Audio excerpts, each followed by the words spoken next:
Unfiltered. I'm not sold. I'm sorry. Unapologetic. I'm not trying to talk about him. Unlike anyone else. But knowing y'all will probably make me. This is the Stephen A. Smith Show. What's up, everybody?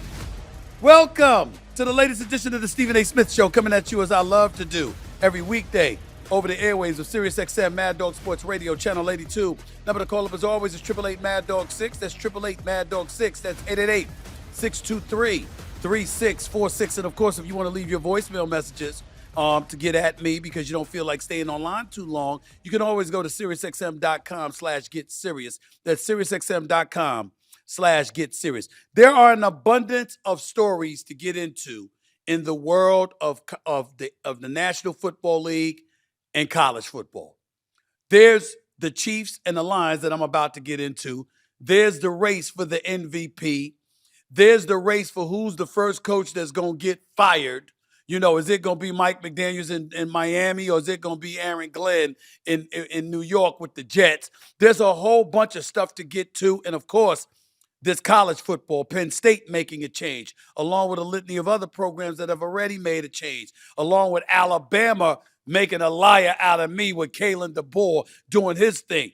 The number to call up as always is 888 Mad Dog 6. That's 888-623-3646. Let's get to the Chiefs first. And listen, they're now 3-3 on the season. They couldn't afford to lose last night's game to the Detroit Lions, and they made sure not to let that happen. Over the last 3 games, let's be fair where fairness is due. First 3 games of the season, the Chiefs were averaging about 20 points a game. Over the last 3 games, they're averaging about 31.7. 315.7 yards a game over the first 3 games of the season.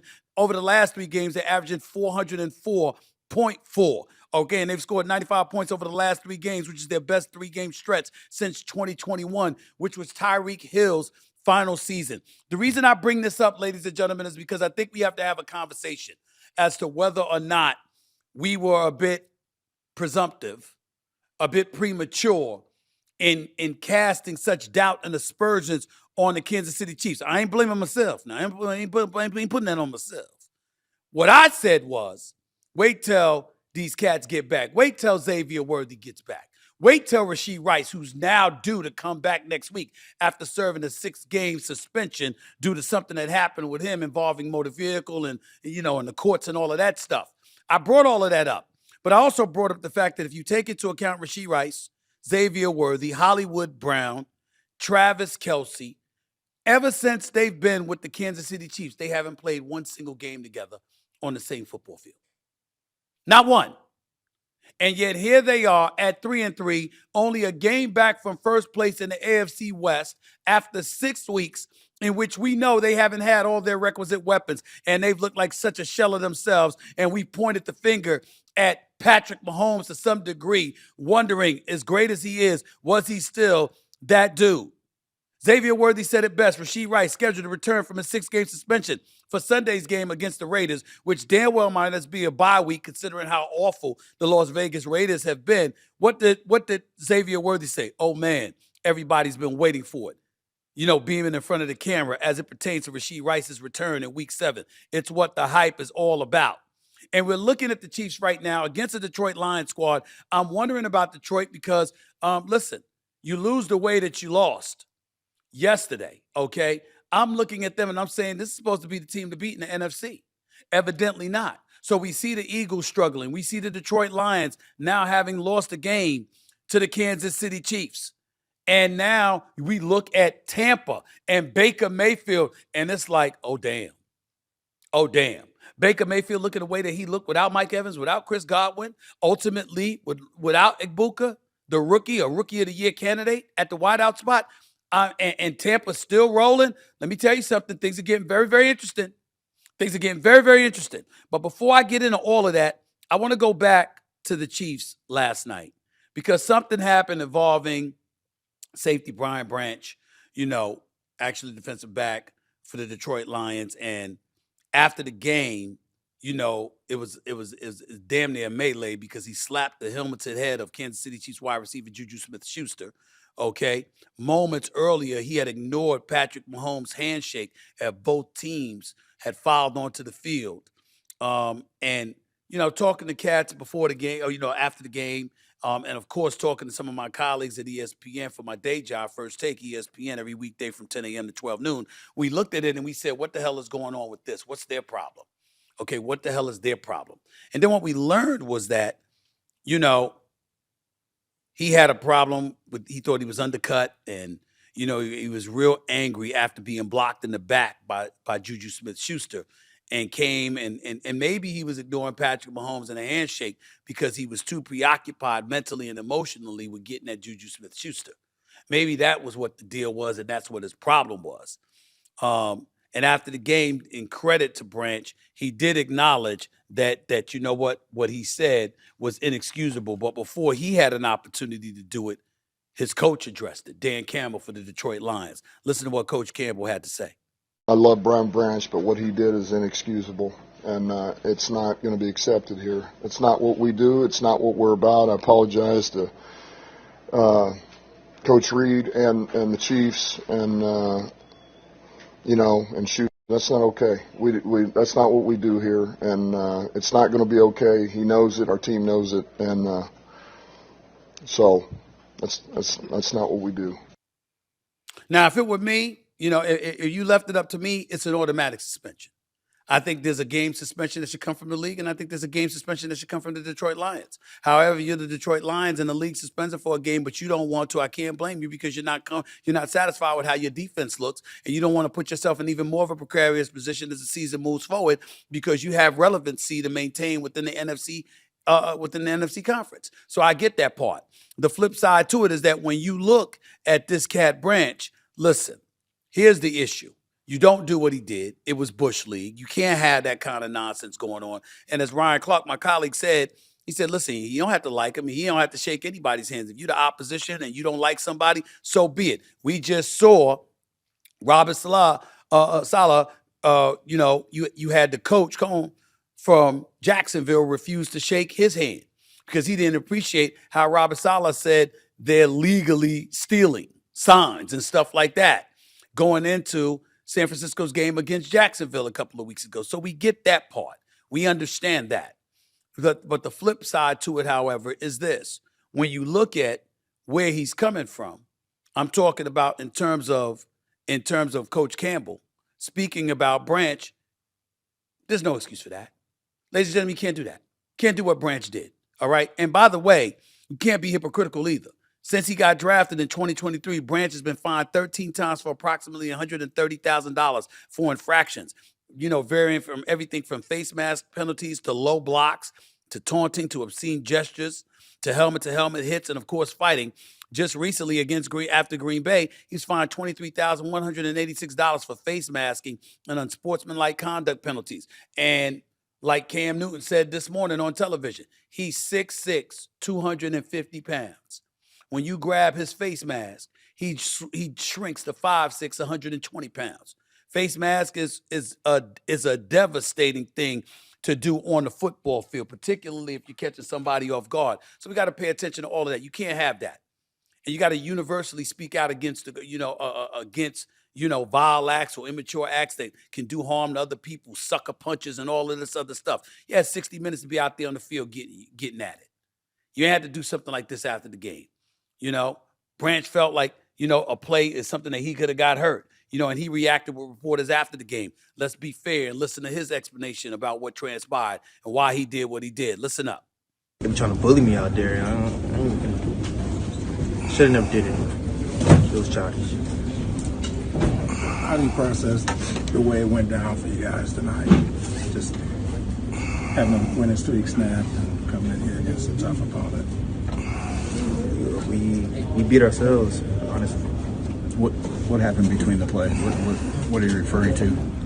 I got blocked in the back illegally, and it was running the ref. The ref didn't do anything, and just stuff like that. And I could have got hurt off of that, but I still shouldn't have done that. So that was at the end of the game. You're talking about somebody hit you in the back? Juju hit you in the back? Yes.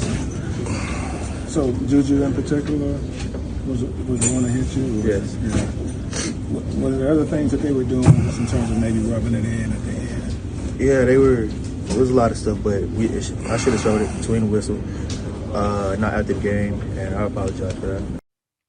He's owning it. Give credit where credit is due. So it should be easy for him to accept the fine and just move on and move forward. One of the other things, though, if you're going to be pissed at somebody, how about yourself and the rest of your defense? You didn't force a single turnover against Kansas City yesterday. And by the way, the Chiefs have committed a league-low 2 giveaways this year. So give credit where credit is due. Patrick Mahomes led Kansas City 4 touchdowns and 6 trips to the red zones. They're coming. All right? So if you're the Buffalo Bills, you should be worried. If you're the Pittsburgh Steelers, you wasn't considered on KC's level to begin with. If you're Baltimore, who lost yesterday, seems like their season's over, even though they still got an outside chance, even at 1-5. If you're the Colts, we got to pay attention to you because Daniel Jones is doing his thing, and so is Jonathan Taylor. And collectively, they're handling their business. If you're the Chargers, you find a way to win that game, particularly against Miami, which is something we'll get into in a little while. If you're the Denver Broncos, you squeezed out a victory against the New York Jets. Not that impressive, but damn it, a W is a W. In the end, what I see right now is a Kansas City Chiefs team gaining momentum. They're on the way up, and I don't know what the hell these boys are going to be able, anybody in the AFC, to be honest with you, is going to be able to do about them. Now, I kind of teased y'all because, I brought up Baker Mayfield and stuff like that, and I mentioned the Chiefs, right? But did y'all really think I was going to start this show and go to a single first break without bringing up the Cowboys? Did you really think I was going to do that? You really think I was going to forget to bring up the Cowboys losing to the Carolina Panthers yesterday? Did you really think I was going to be, did you really think that I was going to avoid doing that? Because I could assure you, I had no intentions of avoiding doing that. The Cowboys lost yesterday. I'm so surprised.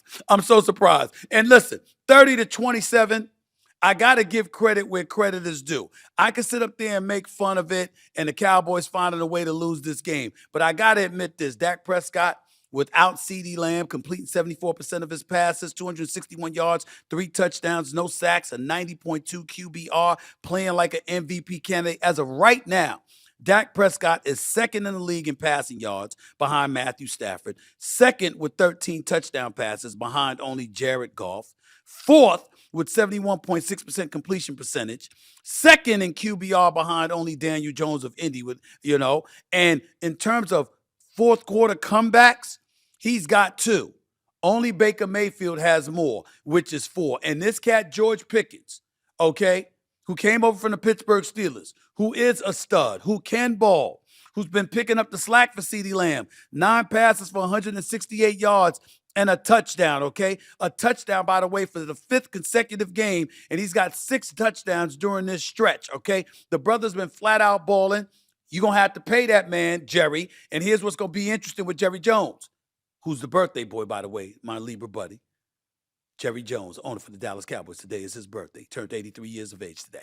That same Jerry Jones is going to have to negotiate a deal with George Pickens, who, by the way, is represented by David Mulugeta, who represented Micah Parsons, or who represents Micah Parsons. So that's going to be interesting to watch as the season unfolds. But far be it for me to spend this time ignoring the props that I have to give to the Carolina Panthers, because they are now winners of 3 of their last 4 games.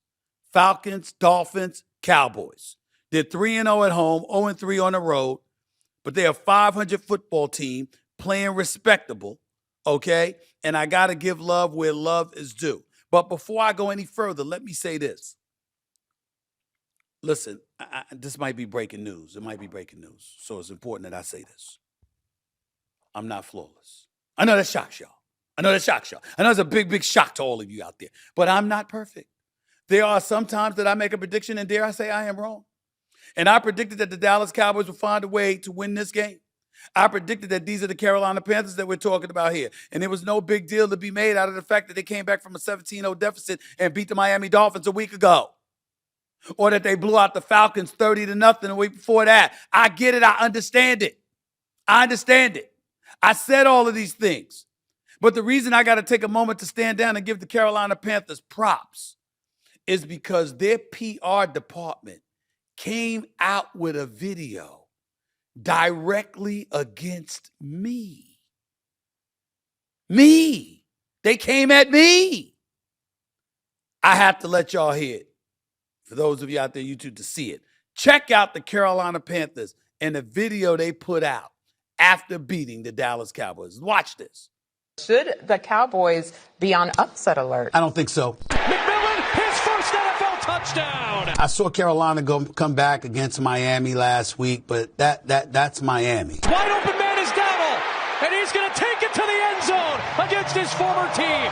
If that's the Dallas Cowboys, they're putting up 40. Both offenses are just shy of 30. I just don't think that defense is going to be able to stop Dallas's offense. Wobbly throw, grabbed by Williams, and he gets swung down by Wallace for another loss.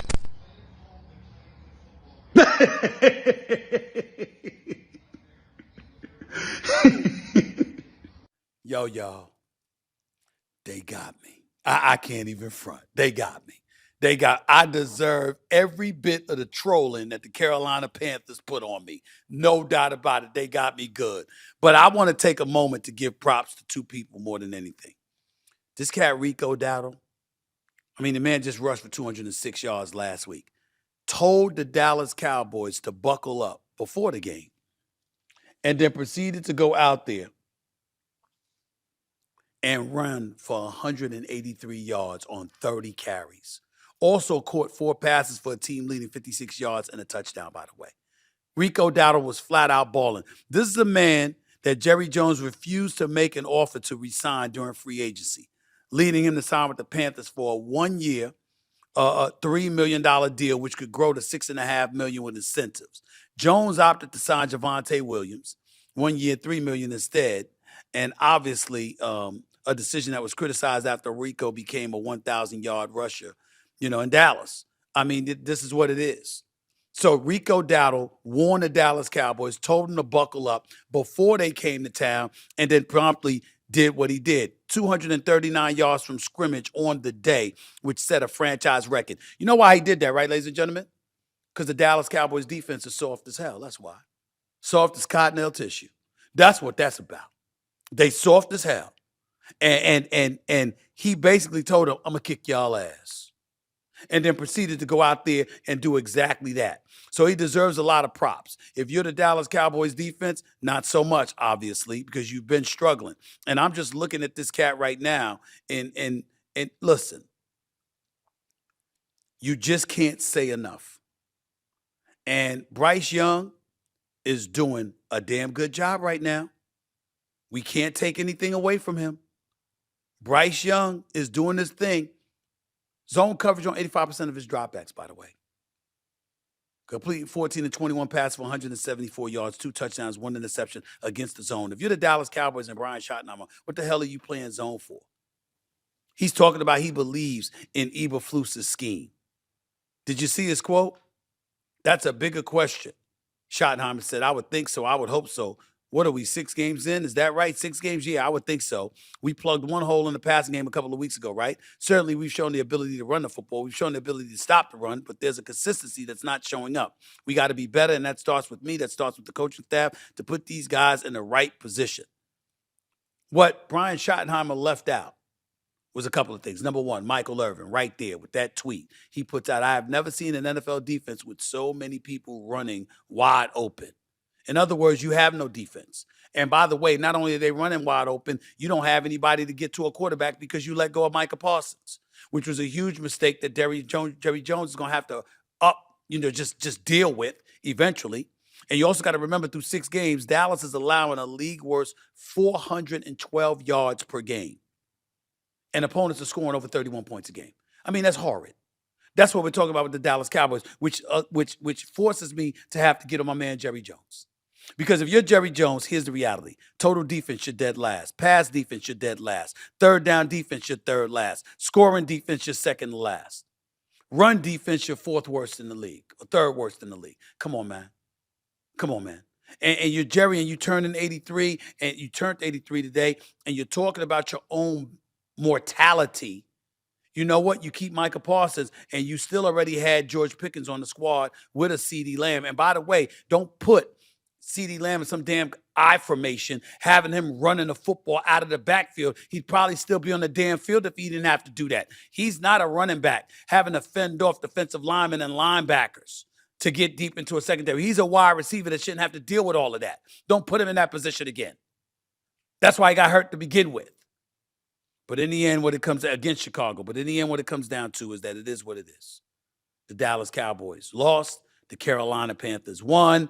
It gave them a prime opportunity to troll me, and I flat out deserve it. Y'all got me on this one. Y'all got me. It's all love, baby. It's all love. 888 Mad Dog 6 is the number to call up. That's 888-623-3646. Plus, you can go to SiriusXM.com/get serious to leave your voicemail messages. Once again, that's SiriusXM.com/get serious to get your voicemail messages. You are listening live to the Stephen A. Smith Show. SiriusXM, Mad Dog Sports Radio. Back with your calls and then some in a minute.